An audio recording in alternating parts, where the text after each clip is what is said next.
How many people here were in an absorption center? Anyone in an absorption center? It was a wonderful way to, I want you, in all seriousness, it was a wonderful way to make Aliyah, because like we came in the summer with 35 families, and you would go on a bus into town to all the government offices, and you would have a horrible experience, and you'd be getting on the bus like, how could I ever make Aliyah? You'd have like the worst story, and you sat next to another Oleh whose story was so much worse than yours, which made you feel so much better. I mean, I know that sounds really disgusting, but it was very invigorating to hear their horrible story, you know, and you say, thank God that didn't happen to me.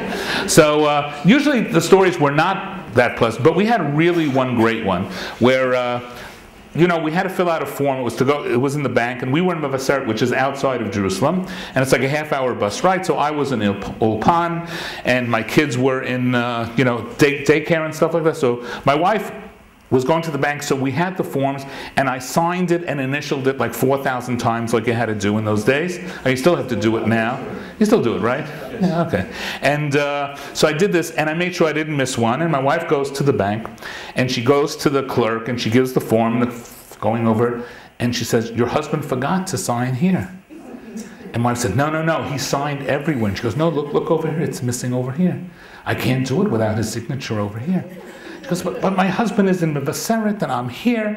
And I think it was like after weeks and weeks of this kind of running around, and you know, she started to tear up, and the clerk felt for her. So she said, "You know what?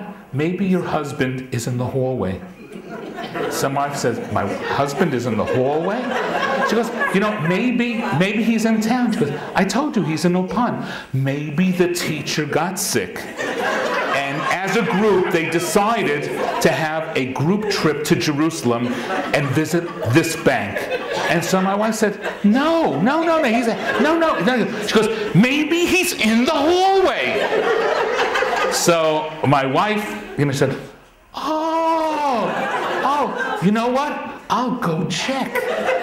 You know, can I borrow your pen for a second? He might need it, you know, to sign.